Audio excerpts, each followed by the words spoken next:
시간이 되었습니다. 다 함께 자리에서 일어나 주시기 바랍니다.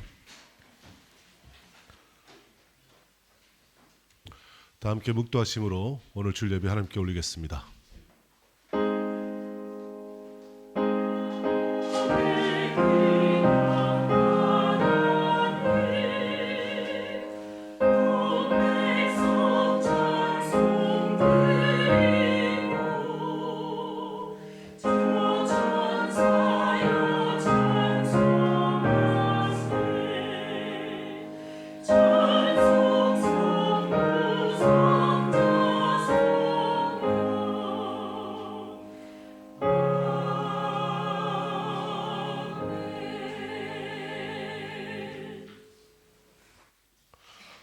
다 같이 찬송가 89장 찬양하시겠습니다.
다 함께 교동문 72문 하시겠습니다. 내가 기뻐하는 음식은 흉악의 결박을 풀어주며 멍에의 줄을 끌어주며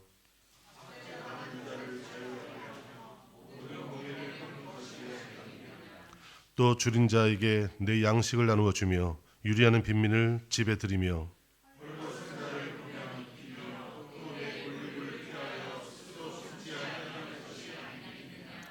그리하면 내 빛이 새벽같이 비칠 것이며 내 치유가 급속할 것이며 내 공의가 내 앞에 행하고 여호와의 영광이 내 뒤에 보이리라.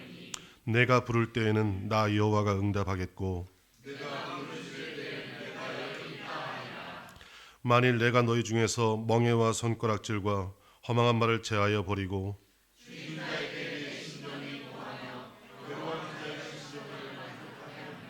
내 빛이 흑암 중에서 떠올라 내 어둠이 낮과 같이 될 것이며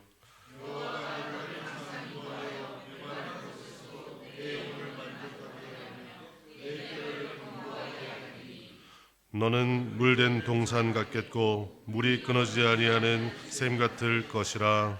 아멘. 다 함께 사도신경으로 신앙 고백하시겠습니다. 전능하사 천지를 만나신 하나님 아버지를 내가 믿사오며 그 외아들 우주 예수 그리스도를 믿사오니 이는 성령으로 잉태하사 동정녀 마리아에게 나시고 본디오 빌라도에게 고난을 받으사 십자가에 못 박혀 죽으시고 장사한 지 사흘 만에 죽은 자 가운데서 다시 살아나시며 하늘에 오르사 전능하신 하나님 우편에 앉아 계시다가 저리로서 산 자와 죽은 자를 심판하러 오시리라. 성령을 믿사오며 거룩한 공예와 성도와 세워타는 것과 죄를 사하여 주시는 것과 몸이 다시 사는 것과 영원히 사는 것을 믿사옵나이다. 아멘. 다 함께 앉으셔가지고 찬송가 272장 찬양하시겠습니다.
이 시간 우리 대표에서 김동일 선생님께서 기도해 주시겠습니다.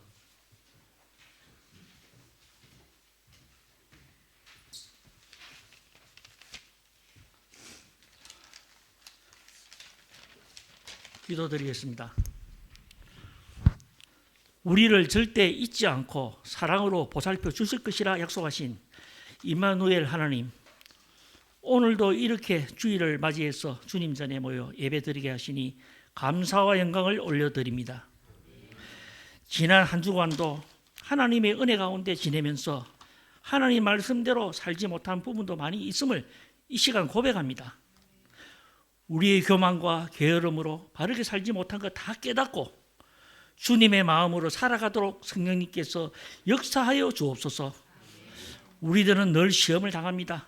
주님 앞에 약속과 다짐을 하면서도 넘어지는 저희들이오니 한 사람 한 사람을 주의 의로운 오른손으로 붙잡아 주셔서 굳건하게 앞으로만 걸어갈 수 있도록 도와주옵소서. 하나님이 주시는 축복은 모든 문제의 근원을 해결하는 것임을 믿게 하옵소서. 복음에 합당한 삶에는 고난과 영적 싸움이 따르며 그리스도를 위한 고난을 기꺼이 감당할 때 진정으로 십자가의 길을 따르는 성도가 됨을 알게 하옵소서. 교회 공동체의 연합은 서로 같은 마음을 품는 데서 시작됨을 깨닫게 하옵시고, 적대감은 다툼을 부리지만 너그러운 태도는 일치를 이끌어내며 문제에 매여 염려하지 말고 모든 것을 선하게 이끄실 하나님을 신뢰하게 감사 기도를 드리는 것이 성숙한 신앙인 줄 알게 하옵소서. 그러면 하나님은 기도하는 이의 마음과 생각을 평강으로 지켜주시며 하나님을 의지하는 기도가 최고의 해결책임을 믿게 하옵소서. 비엔나 장로교회를 축복해 주시고 2023년도에는 새로운 변화의 바람이 불어 맡은 사명 잘 감당케 하옵소서. 오늘 말씀을 선포하실 목사님께도 영육간의 강건함을 주시고 그 말씀으로 우리가 변화되어 주님 영광 나타내는 성도님들이 되게 하여 주옵소서. 성가대가 올려드리는 찬양 영광 홀로 받으시고 주의 전을 위해 몸과 마음을 다해 수고하시는 모든 분들에게도 주님의 축복을 내려 주옵소서. 이 모든 말씀 살아계시고 다시 오실 것이라고 약속하신 예수 그리스도 이름으로 기도드립니다. 아멘.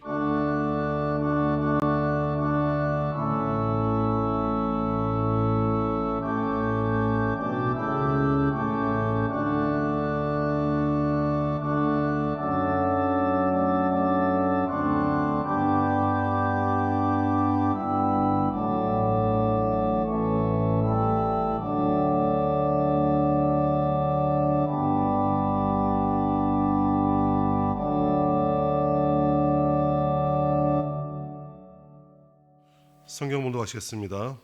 출애굽기 7장 1절로 7절까지입니다. 제가 대신해서 낭독하겠습니다.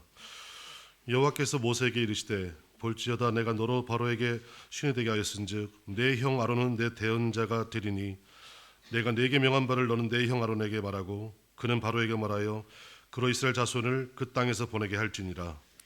내가 바로의 마음을 강팍케 하고 나의 표정과 나의 이적을 애굽 땅에 많이 행하리라마는 바로가 너희를 듣지 아니할 터인즉 내가 내 손을 애굽에 대하여 여러 큰 재앙을 내리고 내 군대 내 백성 이스라엘 자손을 그 땅에서 인도하여 낼지라. 내가 내 손을 애굽 위에 펴서 이스라엘 자손을 그 땅에서 인도하여 낼 때야 애굽 사람이 나를 여호와인 줄 알리라 하시매 모세와 아론이 여호와께서 자기들에게 명하신 대로 곧 그대로 행하였더라. 그들이 바로에게 말할 때에 모세는 80세이었고 아론은 83세이었더라. 아멘. 이 시간에 호산나 성가대 찬양이 있겠고요. 다음에 목사님께서 말씀 증거해 주시겠습니다.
여러분 찬양의 은혜 많이 받으셨죠?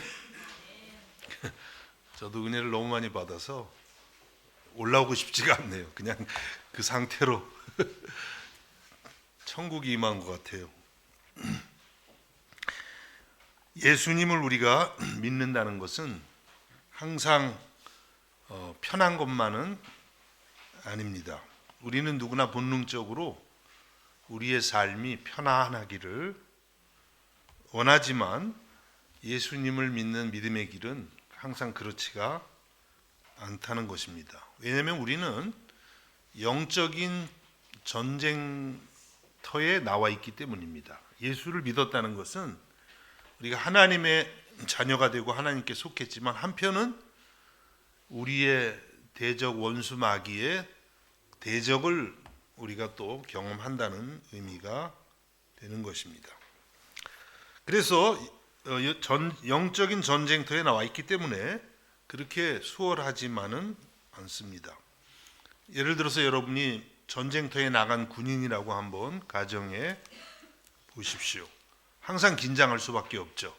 어디에서 총알이 날라올지, 어디에서 포탄이 떨어질지 우리는 긴장할 수밖에 없습니다. 그런데 만일에 군인이 전쟁을 나가면서 아무런 준비도 없이 그냥 용기만을 가지고 나갔다. 그러면 사실상 전쟁에서 승리하기가 어렵죠. 전쟁터에 나가기 전에 잘 준비해야 되는 것입니다. 마찬가지로 영적인 전쟁을 하는 우리에게도 준비가 필요합니다. 그래서 오늘 우리가 이제 읽은 이 말씀에는 하나님께서 모세를 준비하시는 그런 내용들이 나와 있습니다. 지금 모세가 이제 곧 바로를 만나게 돼요. 애굽의 왕 바로입니다. 바로를 만나게 되는데 이 바로와의 만남이 그냥 일반적인 싸움이 아닙니다. 일반적인 그냥 어떤 권세하고 다투는 그런 것이 아니라 말씀드린 것처럼 영적인 전쟁이다. 이렇게 말씀드릴 수가 있습니다. 그래서 하나님께서 모세를 영적으로 혹은 신앙적으로 준비를 하십니다.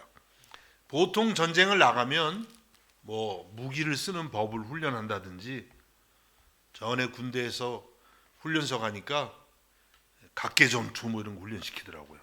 여기에 양쪽 팔꿈치에서 막 피가 날 때까지 지금도 막 잘할 수 있을 것 같아요. 뭐 거짓말이겠지만 하여튼 뭐 그런 거를 준비를 하는데 영적인 전쟁은 그런 준비가 아니에요. 이것은 매우 신앙적이고 말씀드린 것처럼 영적인 그런 것이 되는 것입니다. 우리가 오늘 이 본문을 중심으로 해서 우리는 과연 영적 전투에 나가 있는 사람들로서 어떤 준비를 해야 될지 잠시 살펴보고자 합니다. 첫 번째는 하나님이 주신 새로운 나의 정체성을 깨달아야 하는 것입니다. 내가 예수님을 믿고 정체성이니까 뭐 차가 정체됐나? 그런 뜻이 아니죠. 내가 누구인가? 그리스도 안에서 내가 예수 믿고 그리스도 안에서 거듭났는데 예수님 믿기 전에 나와 또 예수님 믿은 다음에 나의 차이가 있잖아요. 예수님 믿고 난 이후에 나는 어떤 사람인가를 깨달아야 된다는 것입니다. 오늘 본문 출애굽기 7장 1절에 이렇게 말씀합니다.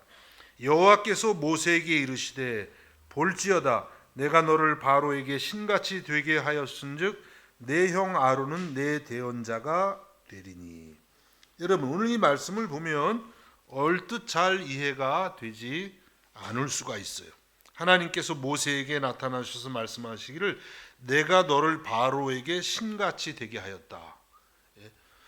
신은 하나님이신데 하나님은 한 분이신데 하나님께서 모세를 이제 바로 앞에서 하나님 같이 되게 하셨다. 꼭 하나님이 된다 이런 뜻은 아니겠죠. 그런 뜻이 아니라 하나님 같이 바로가 모세를 볼 때에 신과 같이 그렇게 여겨지게 하겠다 이렇게 말씀하고 계시는 것입니다. 모세가 전하는 말씀과 또 모세를 통해서 행해지는 많은 이적들을 통해서 바로가 모세를 볼 때 정말 저 사람이 신이구나 이렇게 경험될 수 있도록 하겠다고 말씀하고 있습니다. 그래서 앞으로 모세를 통해서 이스라엘이 여호와 하나님이 누구신지 계속 알아가게 되고, 우선 하나님의 백성이 하나님을 알아야겠죠. 그 다음에는 이제 애굽왕 바로 또 애굽 사람들도 이스라엘의 하나님 여호와 하나님이 어떤 분인지 점차로 알아가게 하겠다고 말씀하시는 것이죠. 당시에 애굽왕 바로는요 자신을 신으로 여겼대요. 뭐 고대에 많이 그랬죠. 고대의 왕이나 이런 사람들은 자신을 이렇게 신적 존재로 나타내기를 좋아했고, 또 백성들은 그렇게 왕을 신적 존재로 또 경배하기도 했습니다. 애굽인들은 당시에 태양신을 많이 숭배했다 그래요. 태양신, 태양이 신이다. 태양신. 그런데 바로는 뭐라고 했냐면 자기가 태양의 아들이라는 거예요. 무슨 드라마 제목 같아요.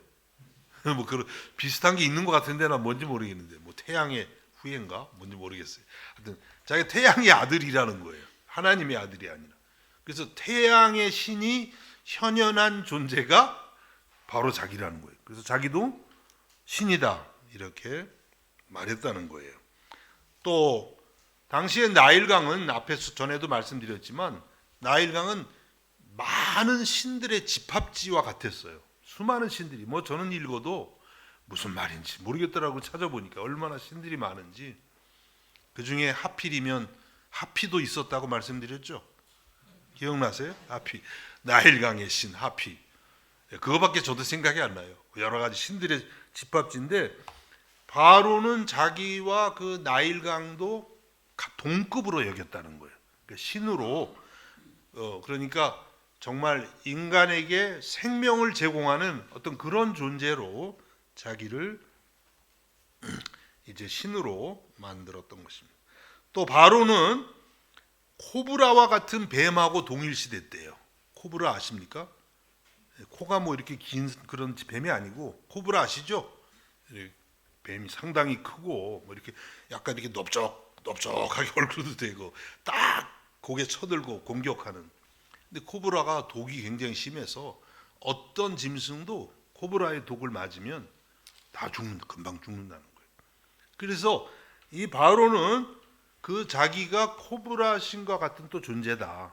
그래서 막강한 그런 힘과 권력을 가진 존재로 이야기를 했습니다. 그래서 오늘날도 찾아보면 바로의 그 신전 그리고 무덤 왕관에는 어김없이 태양이 그려져 있고 코브라 뱀의 그 모습이 새겨져 있다는 거예요. 이와 같이 당시의 애굽왕 바로는 단순한 그냥 우리가 오늘날 생각하는 왕이나 대통령이나 수상이 아니었던 거예요. 신 그 자체였던 것입니다. 그러니까 이런 신적인 존재 앞에 모세가 선다는 것은 참 기가 막힌 일이죠. 얼마나 참 힘들고 두려운 일이었겠습니까? 그래서 하나님께서 모세에게 이 사명을 주시면서 이스라엘을 애굽에서 건져내는 사명을 주시면서 내가 너를 바로 앞에서 신같이 되게 하겠다. 바로가 신이 아니라 가짜 신이죠. 하나님이 모세를 정말 신적인 존재로 그렇게 나타나게 하시겠다고 말씀하신 거예요. 그러니까 그만큼 하나님이 모세에게 영적인 권위를 갖게 하셔서 이제 싸우게 하시겠다는 것이죠. 그래서 하나님께서는 모세가 바로를 만나기 전에 먼저 모세가 이제 하나님의 부르심 안에서 어떤 존재가 되었는가, 자기의 정체성을 새롭게 알려주시는 것입니다. 여러분, 모세는 과거에 어떤 정체성을 가지고 있었나요? 약 40년 전에 애굽의 왕자, 그 당시 세계 최대의 제국의 바로의 아들로서 왕자의 그런 정체성을 갖고 있었죠.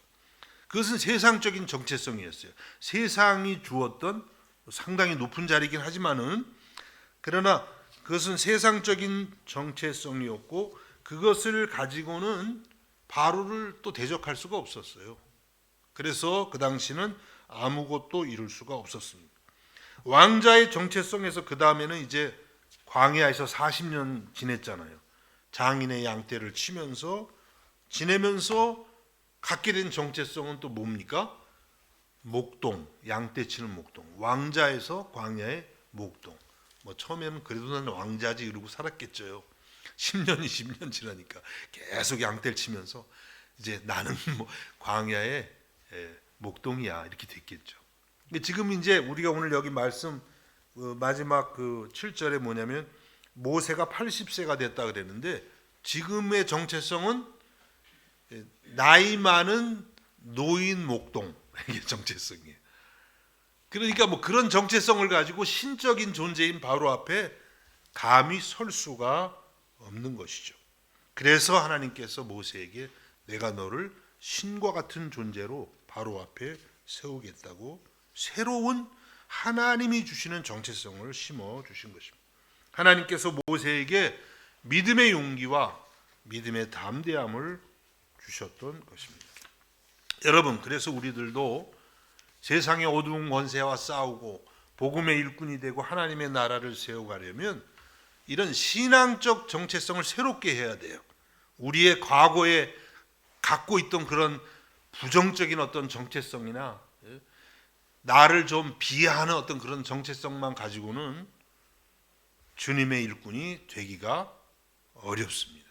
물론 하나님 앞에 겸손해야 되지만 그리스도 안에서 하나님이 나를 새롭게 하신 그런 나를 우리들이 깨달아야만 하는 것입니다.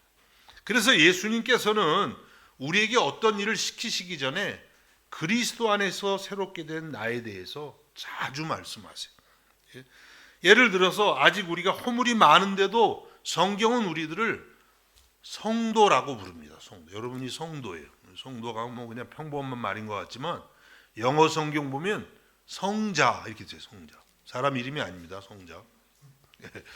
김성자 이게 아니고 세인트, 영어에 세인트 있죠, 여러분. 거룩한. 여러분이 옆에 사람들을 보세요. 이게 뭐 성자 같은지. 예, 저를 보세요. 뭐 그 거룩하고 성자 같은 모습이 있나? 없죠.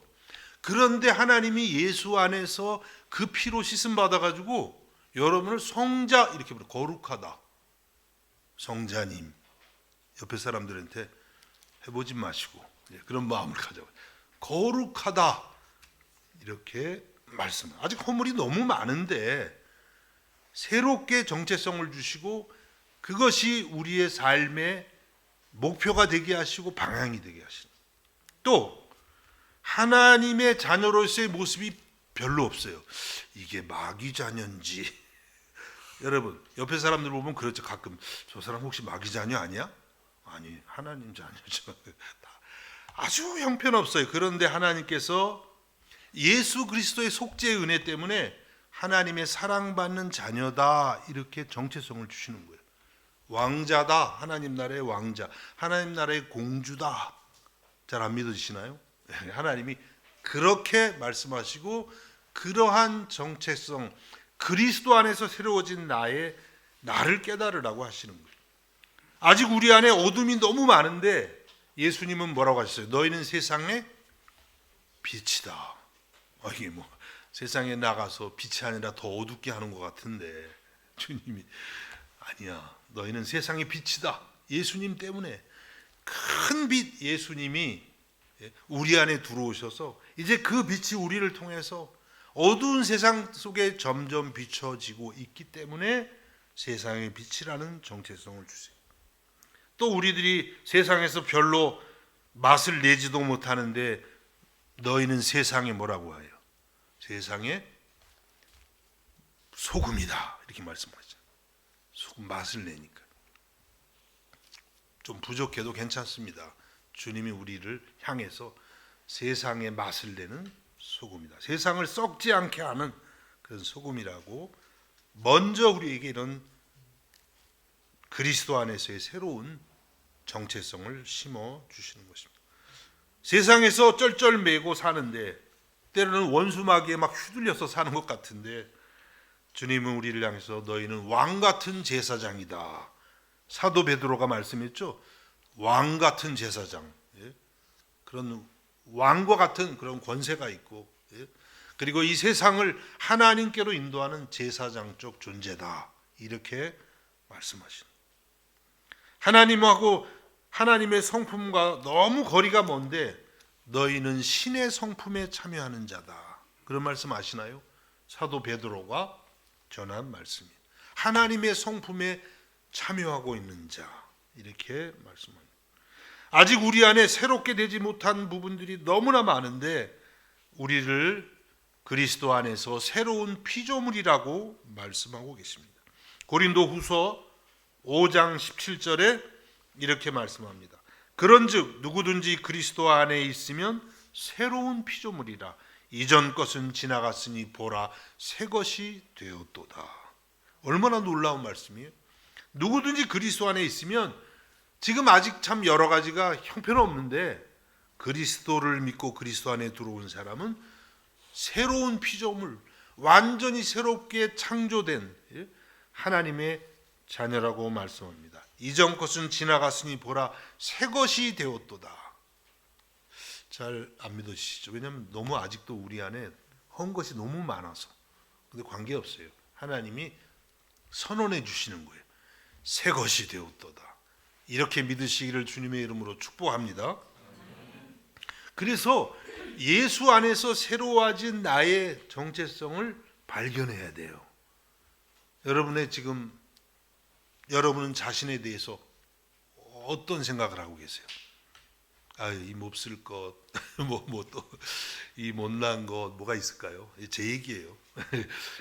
아니면 이거 진짜 마귀의 자녀 아니야? 이런 정체성은 이제 우리들이 그리스도 안에서 버려야 되는 줄로 믿습니다. 우리가 잘못하면은 예수 안에서 거듭나기 전에 그런 과거의 나의 모습에 너무 묶여 있는 거예요. 잘못하면 자신감도 없고 내 모습 보면 형편없으니까 사실. 그러나 우리들이 그리스도 안에서 새로워진 우리를 깨닫고 그것을 믿음으로 고백할 때에 믿음의 용기가 생기고 세상과 당당히 맞서서 영적인 전투에서 승리하게 되는 줄로 믿으시기를 바랍니다. 그 다음에 이제 오늘 말씀을 보니까 영적인 전투에서 이기려면 하나님 나라의 군사로 준비되어야 된다는 거예요. 군사. 지난주도 그렇고 이번 주도 그렇고 군대 얘기가 이렇게 자꾸 나오는, 여성들이 제일 싫어하는 게 군대 얘기인데 또 특별히 군대에서 축구한 얘기 제일 싫어한다 그러죠. 다행히 군대에서 축구한 얘기는 없습니다. 하나님의 나라의 군사로 준비되라고 하시는 것입니다. 오늘 본문 출애굽기 7장 3절과 4절에 이렇게 말씀합니다. 내가 바로의 마음을 완악하게 하고, 하나님이 일부러 바로를 못되게 한다 이런 뜻은 아닙니다. 바로의 그 하나님을 대적하는 그 마음을 그냥 내버려 둔다 이런 뜻이에요. 완악하게 하고 내 표징과 내 이적을 애굽 땅에서 많이 행할 것이나. 이제 많은 이적들을 하나님이 행하시지만 바로가 너희의 말을 듣지 아니할 터인즉.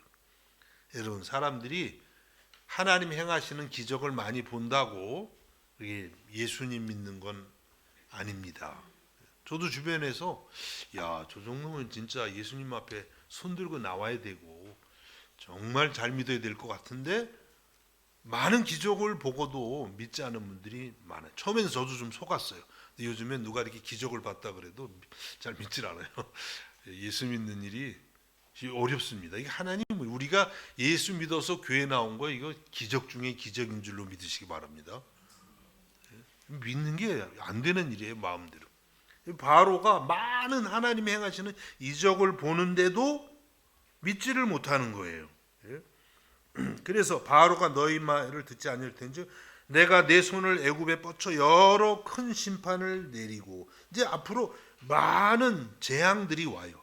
이제 앞으로 이 7장부터 10가지 그런 정말 엄청난 그런 재앙들이 쏟아지게 되는데 그 심판을 내리고 그 다음에 내 군대, 내 백성 이스라엘 자손을 그 땅에서 인도하여 낼지라. 하나님이 이렇게 많은 재앙을 내리시는데 거기서 하시는 말씀이 뭐냐면 이제 이스라엘은 나의 군대, 하나님의 군대다, 이런 표현을 쓰세요. 그러니까 이 모든 과정을 통해서 이 말씀은 하나님이 이스라엘을 하나님 나라의 영적인 군사로 만들어 가겠다, 이런 뜻이 이 안에 포함되어 있는 것입니다. 그래서 하나님께서는 이제 이렇게 출애굽의 과정을 통해서 또 앞으로 광야 생활을 통해서 이스라엘을 하나님의 백성일 뿐만 아니라 하나님 나라의 군대로 만들어 가신다고 말씀하고 있습니다. 여러분, 사실 지금 이스라엘 사람들은요, 이 군사하고는 거리가 멀어요. 오랫동안 노예 생활하면서 그런 말 있잖아요. 노예 근성 그런 거 있죠.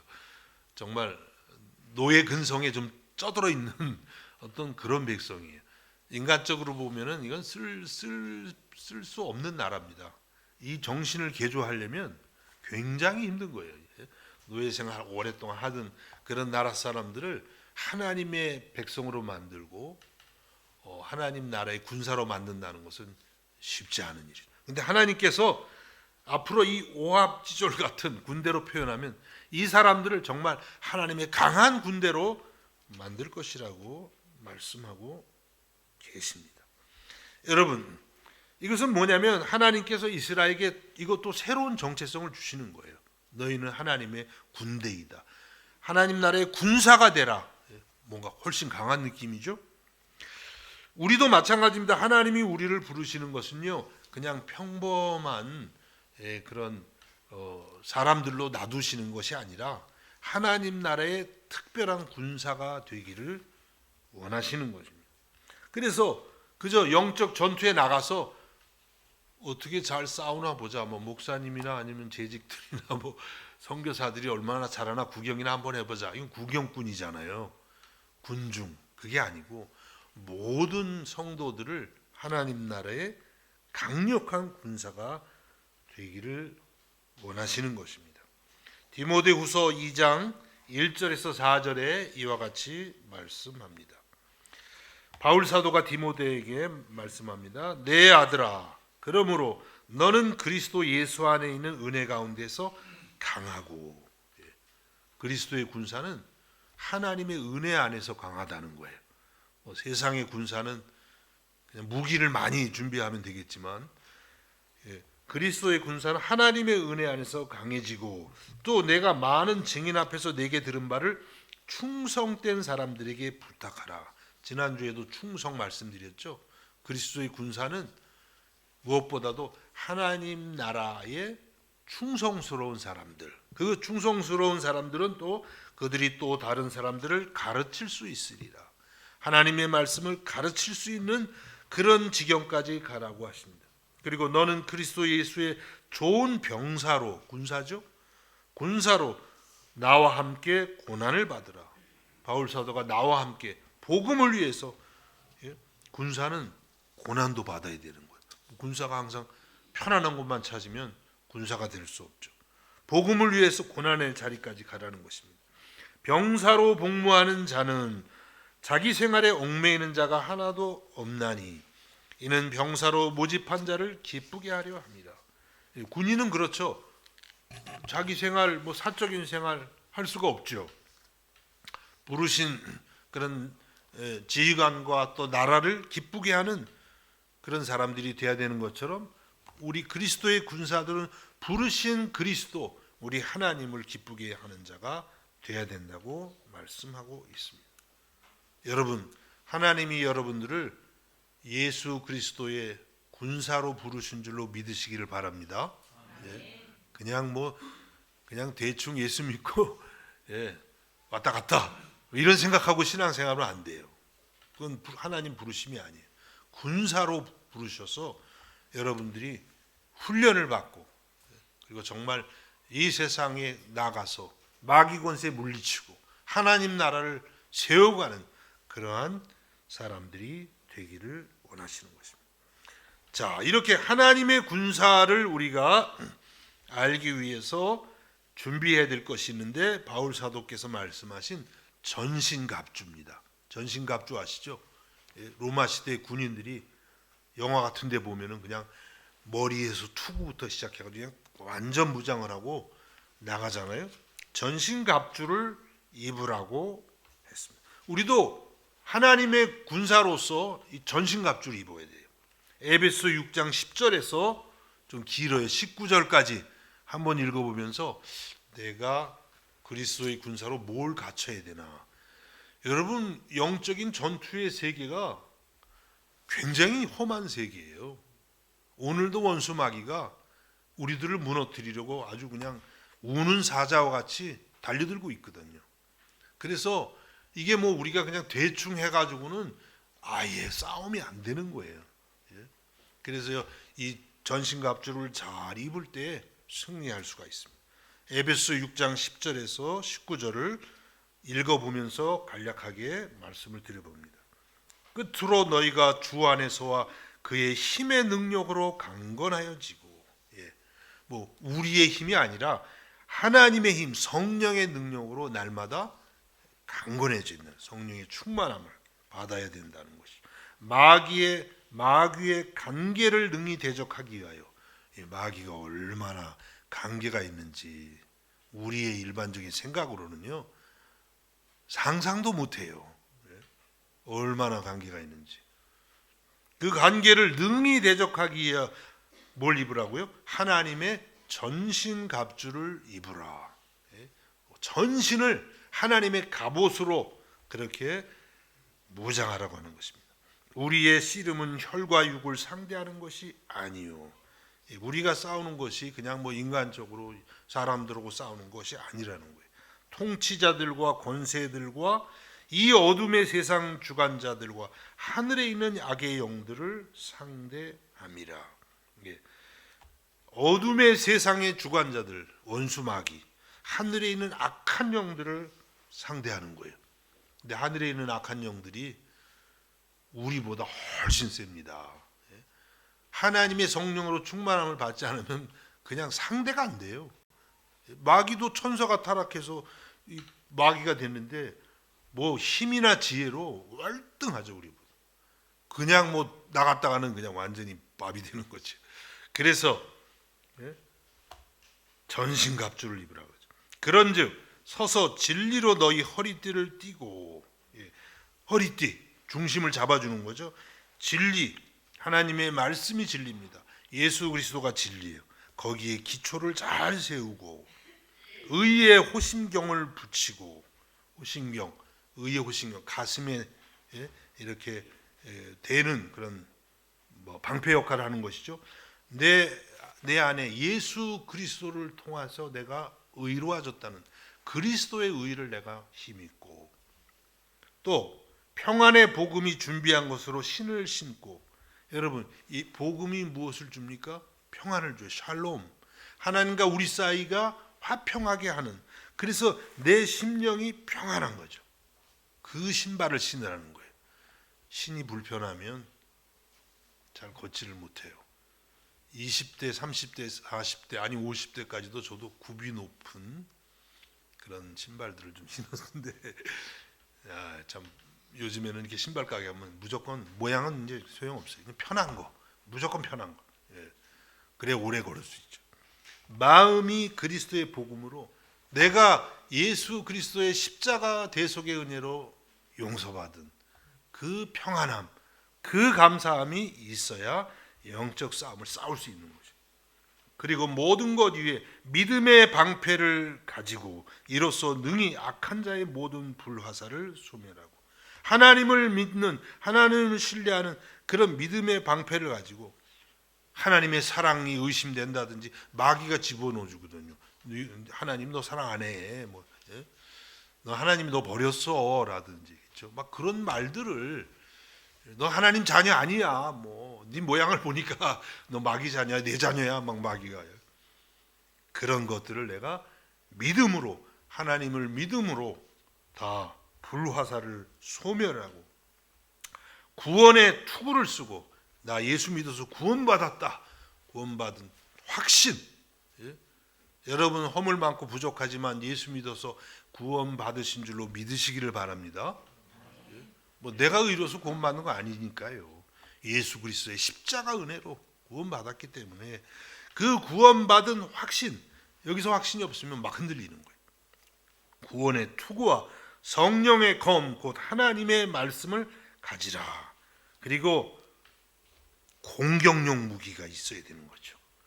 어떻게 보면 공격용 무기가 많지가 않은 것 같아요. 여기 지금 마지막은 아니지만 이 성령의 검, 이것만 공격용 무기일지도 모르겠는데요. 하나님의 말씀을 가지라는 거예요.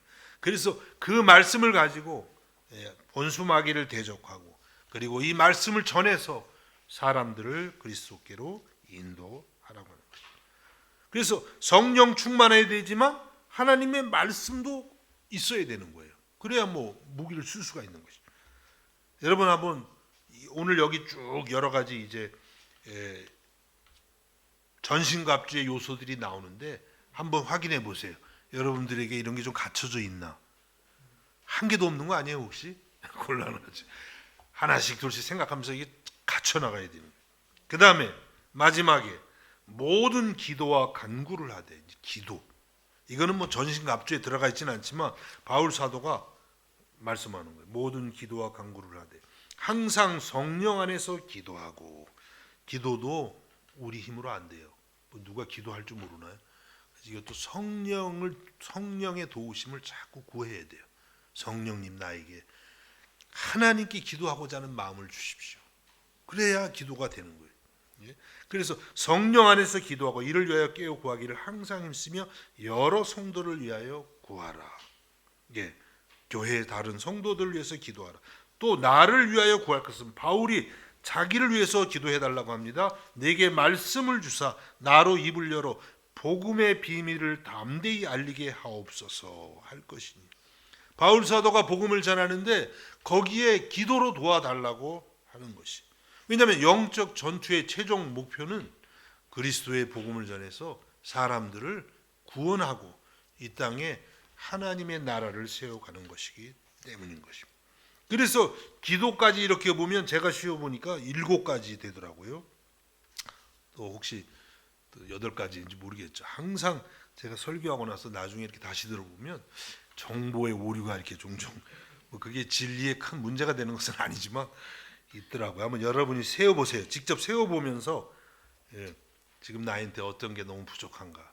하나 더 없는 것 같으면 이제 여러분 큰일 났어요. 이거 언제 다 준비해가지고 입으시겠어요. 어쨌든 우리가 군사입니다. 하나님 나라의 군인으로 불렀어요. 군대 기피하고 싶나요? 또 일반 군대는 혹시 모르지만 하나님 나라의 군사는 이거 기피하면 안 돼요. 그러면 큰일 납니다. 여러분 하나님 나라의 군사로 입대한 것을 진심으로 축하합니다. 이제 그냥 입대한 데서 끝나는 것이 아니라 오늘 여기 전신갑주를 날마다 준비하면서 가장 탁월한 그리스도의 군사들이 되기를 예수님의 이름으로 축복합니다. 그 다음에 마지막 한 가지만 더 말씀드리면 하나님의 말씀에 순종하는 것이 영적 전투의 승리의 길이라는 것이 하나님 말씀에 순종하는 것, 순종 훈련. 여러분 오늘 우리가 7장을 보았는데 바로 앞에 6장 마지막에 보면 이렇게 말씀하고 있습니다. 6장 29절과 30절을 읽어봅니다. 여호와께서 모세에게 말씀하여 이르시되 나는 여호와라. 내가 내게 이르는 바를 너는 애굽 왕 바로에게 다 말하라. 계속 말씀하죠. 하나님이 어떻게 보면 지겨울 정도로 말씀하세요. 똑같은 말씀. 그때 모세가 여호와 앞에서 아뢰되 나는 입이 둔한 자이오니 바로가 어찌 나의 말을 들으리이까. 나는 입이 둔한 자오니. 어디서 들은 기억 안 나요? 벌써 앞에서 어디에 출애굽기 4장에 보면 모세가 하나님 부를 때 이미 나는 입이 뻣뻣하다 이런 표현했어요. 이게 벌써 문제적 얘기인데 시간이 꽤 지난 것 같은데 아직도 모세가 아니 벌써 형 아론까지 다 소개해 줬잖아요, 대변인으로. 근데도 모세가 아직도 나는 입이 둔한 자이오니 이렇게 변명하고 있습니다. 그런데 참 감사한 거는 모세의 이런 변명, 하나님 내가 못하겠어요 했던 게 6장으로 끝나요. 다행히 7장부터는 이제 완전히 뭐 글쎄 모르겠어요, 마음이 어떨지 모르지만 성경에 나타난 이걸 보면요, 모세가 완전히 순종하기 시작해요. 이제 불순종의 시간이 끝나고 하나님의 말씀에 순종하는 사람이 되는 것을 볼 수가 있습니다. 그래서 오늘 본문 출애굽기 7장 6절에는 이렇게 말씀합니다. 모세와 아론이 여호와께서 자기들에게 명령하신 대로 행하였더라. 자, 이제 이때부터는요, 이 말씀이 계속 반복이 돼요. 앞으로 출애굽기 끝날 때까지 모세와 아론이 하나님께서 명령하신 대로 행하였더라. 이것밖에 없어요, 이제. 그래서 이 출애굽기 이제 앞으로 전체 내용의 한마디로 요약하면 이 말씀이에요. 모세와 아론이 하나님이 명령하신 대로 순종했다. 그것이 10가지 재앙에서도 핵심 메시지고, 성막을 세울 때 성막 세우는 게 굉장히 복잡하거든요. 근데 그걸 하나님이 명령하신 그대로 행하는 거예요. 그때 이제 하나님의 영광이 나타나죠. 그래서 출애굽기에 뭐 주제라고 한다면 하나님이 명령하신 대로 순종하는 훈련이에요. 이게. 출애굽기 다 끝난 거예요. 사실. 그래서 여러분, 하나님께서 왜 이스라엘을 이렇게 출애굽시켜서 광야로 인도하고 10가지 재앙 내리고 광야로 인도하고 성막을 짓게 하고 거기서 십계명을 주시고 말씀을 주시냐면 하나님의 말씀에 순종하는 백성이 되게 하기 위해서. 하나님이 오늘도 우리에게 그렇게 하시지 않겠습니까? 왜 우리를 부르셨어요? 하나님의 말씀에 순종하는 사람들, 순종하는 하나님의 자녀들이 되게 하기 위해서 우리를 부르신 줄로 믿습니다. 그래서 하나님 앞에서는 내가 얼마나 뭐 일을 잘하느냐 못하느냐, 뭐 그것도 뭐 좀 중요하겠지만 그것이 결정적인 것은 아니에요. 아니면 일을 이렇게 빨리 하느냐 뭐 늦게 하느냐, 큰 일을 했느냐 작은 일을 했느냐, 이런 게 중요하지 않습니다. 예? 세상에서는 그런 게 중요하죠. 예? 뭐 목사님들도 그럴 수 있어요. 큰 교회냐 작은 교회. 여러분 아시는 것처럼 저는 잘츠부르크 한인교회를 오랫동안 섬기고 지금도 섬기고 있어요. 학생들 뭐 20-30명 모여요. 지금도. 예? 물론 졸업한 학생들은 뭐 얼마인지 모르겠어요. 1000명이 넘을지 어떨지 모르겠지만 그 학생들 날마다, 예? 우리는 그 잘츠부르크 교회는 그래요. 30이 넘으면 다 권사님이고 이미 장로님 뭐 이렇게 장난이지만, 예? 여러분들은 큰일 났어요 이제. 그런 학생들하고. 그래서 저는 거기 학생교회에서 그냥 끝내려고 그랬어요. 그것이 주님의 부르심이라고 믿었고, 그래 뭐 이렇게 해서 뭐 거기 끝나면 뭐 아무것도 없는, 그렇죠? 예. 그러나 글쎄 모르겠어요. 세상에서는 그걸 어떻게 여길지 모르지만 중요한 건 하나님 앞에 순종하는 게 중요한 거죠. 내가 어디서 뭐 크게 일하느냐 작게 일하느냐, 그거는 2차적인 것입니다. 그래서 여러분, 우리들이 항상 우리의 신앙을 살펴야 돼요. 내가 정말 하나님 앞에 순종하는 길로 가고 있는지, 그것이 제일 중요한 줄로 믿습니다. 예. 그래서 하나님이 말씀하시면 그 길이 내가 볼 때는 아무런 의미가 없는 것 같을지라도 말씀하시면 그냥 순종하는 것이죠. 사랑해라 그러면 사랑하는 거죠. 원수를 사랑하라, 사랑하려고 해야죠. 잘 안 되지만, 그렇죠? 그것이 순종이에요. 용서하라 그러면 내가 너희를 용서한 것 같이 용서하라 그러면 용서해야죠. 신앙생활 이게 복잡한 게 없어요. 순종하는 것입니다. 이건 이 경우는 아닌데요. 불순종인 거예요. 불순종. 예. 기도하라 그러면 너무 바쁜데요. 바쁘거나 말거나 기도하라면 기도하는 거죠. 순종이 중요해요.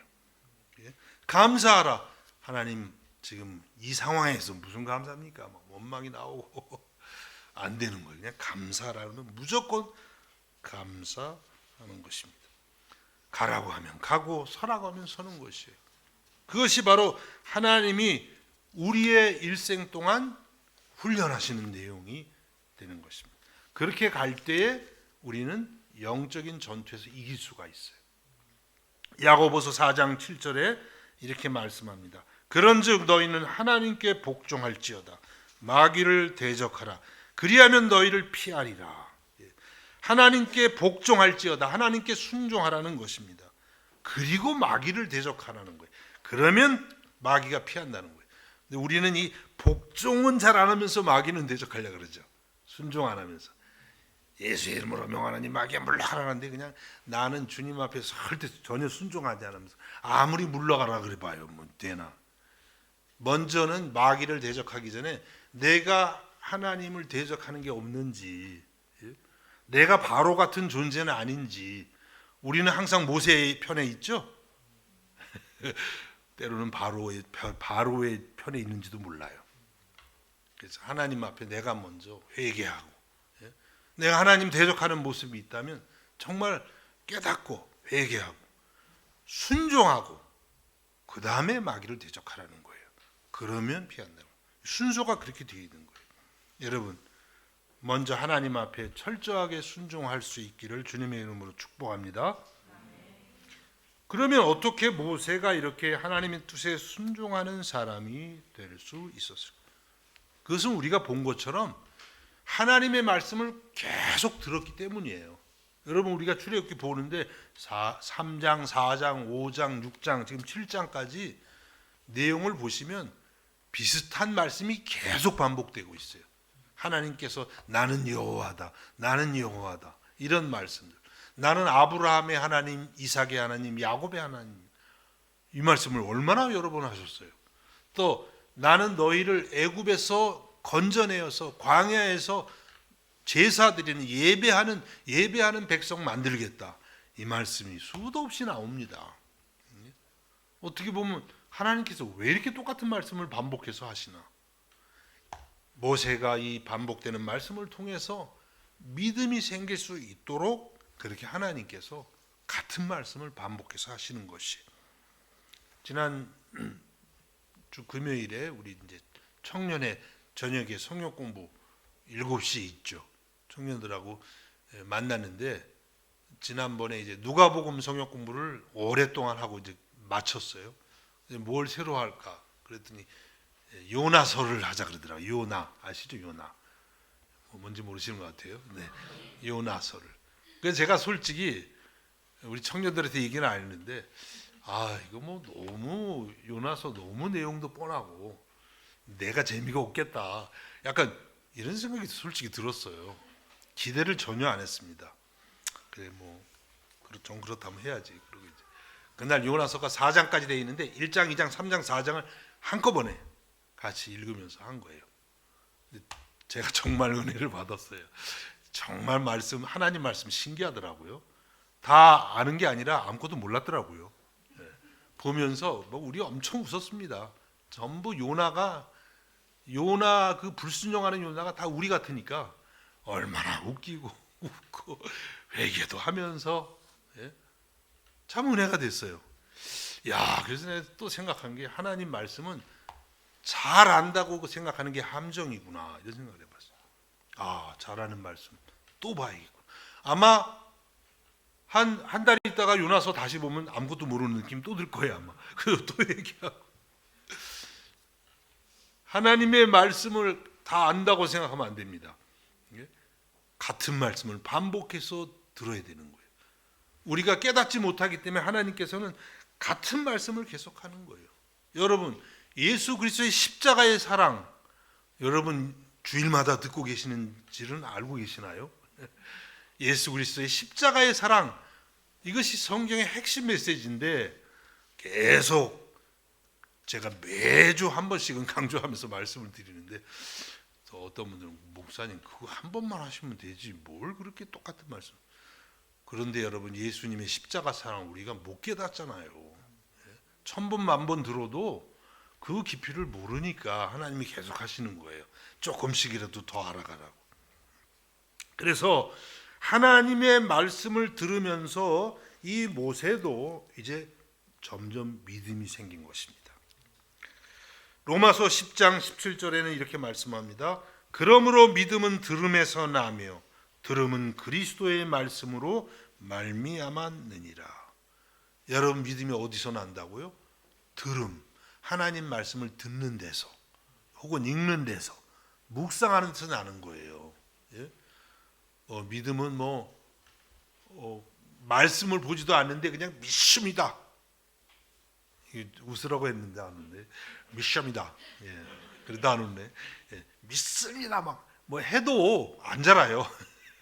하나님의 말씀을 듣는다는 게 그냥 귀로만 듣는 게 아니라 마음을 열어서 그 말씀을 사모하면서 듣고 읽고 매일 묵상할 때 믿음이 생기는 거예요. 특별히 어디서 생깁니까? 그리스도의 말씀, 그리스도에 관한 말씀들을 들을 때, 예수님의 십자가 사랑에 대해서 들을 때, 거기서 이제 믿음이 생기는, 그렇지 않으면 안 생겨요. 여러분, 특별히 예수 그리스도는 하나님이 우리들에게 말씀하신 최종적인 말씀이에요. 완전한 말씀, 최종적인 말씀입니다. 히브리서 1장 1절과 2절에 말씀합니다. 옛적의 선지자들을 통하여 여러 부분과 여러 모양으로 우리 조상들에게 말씀하신 하나님이 이 모든 날 마지막에는 아들을 통하여, 아들이 누구예요?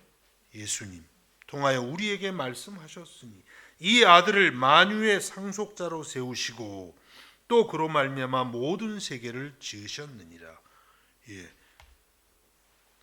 예수님을 하나님이 어떻게 말씀하십니까? 마지막에 말씀하신 말씀이라는 거예요. 그리스도가 최종적인 말씀. 구약 시대는 선지자들을 통해서, 모세를 통해서 이렇게 말씀하셨는데 이제 마지막에는 최종 완성판 예수 그리스도 자체가 하나님의 말씀으로 오셨다고 하는 거예요. 그래서 우리는 무엇보다도 그리스도의 말씀을 묵상할 때, 그리스도의 나를 향한 십자가 사랑, 그리스도의 죽으심과 부활하심, 그 그리스도를 우리가 깊이 묵상할 때 믿음이 자라는 것입니다. 무엇보다도 예수님이 하나님 아버지의 뜻을 이루기 위해서 십자가에서 죽기까지 순종하신 그 순종하심을 우리가 배울 때에 우리의 믿음도 자라고 우리의 순종도 자라게 되는 줄로 믿습니다. 여러분, 이와 같이 날마다 하나님의 말씀, 특별히 그리스도를 통해서 순종의 믿음을 배움으로써 영적 전쟁에서 승리하시는 예수님의 군사가 다 될 수 있기를 우리 주님의 이름으로 축복합니다. 기도하겠습니다. 하나님 아버지, 우리들을 하나님 나라의 영적인 군사들로 불러주심을 감사드립니다. 우리는 아직까지도 우리가 영적 전쟁터에 나와 있다는 사실을 알지도 못한 채 얼마나 우리가 세상과 함께하며 살아가고 있는지요. 저희들을 불쌍히 여겨주시고 오늘 말씀을 통해서 다시 한번 영적인 군사로 새로워지게 해주시고 날마다 하나님의 말씀을 붙들고 그리스도를 통해서 변화되어 이 땅에 하나님의 나라를 이루고 복음을 전하는 주님의 군사들이 다 되게 하여 주옵소서. 예수님의 이름으로 기도하옵나이다. 아멘. 우리 찬송가 357장 찬송하시겠습니다.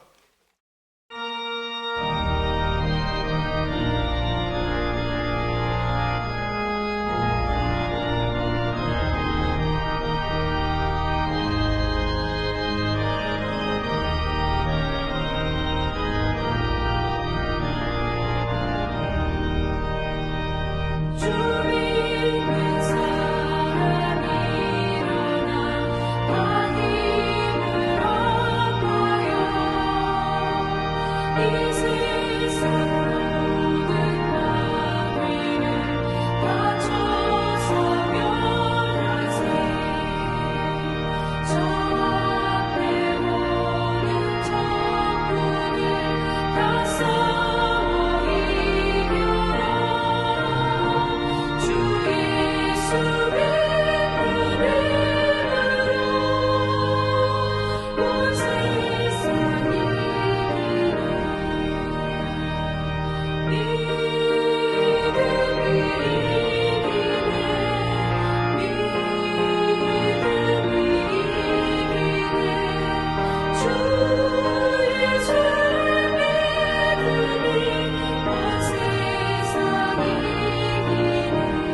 기도하시겠습니다.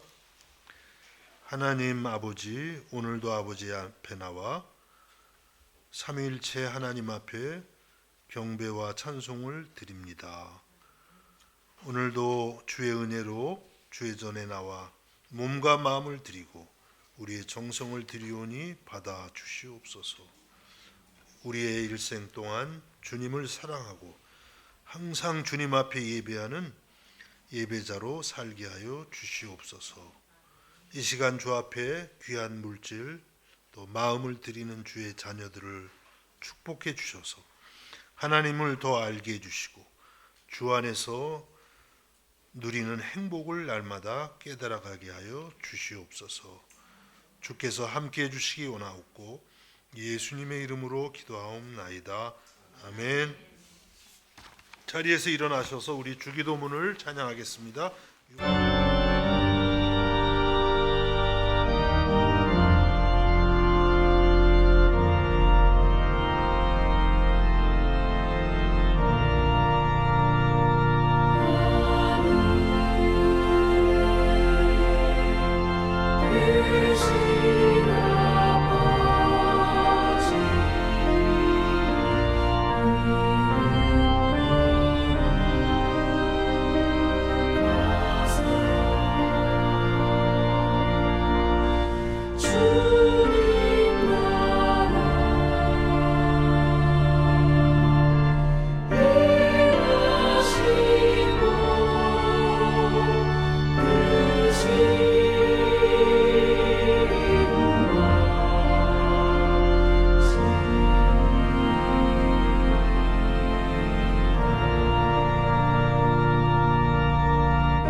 지금은 우리 주 예수 그리스도의 은혜와 하나님 우리 아버지의 무한하신 사랑하심과 성령의 감화와 감동과 교통하심과 충만케 하시는 역사가 이 시간 아버지 앞에 나와 예배하는 사랑하는 성도들 머리 위에 저들의 가정과 학업과 생업 가운데에 이제로부터 영원까지 함께 하시기를 간절히 축원하옵나이다.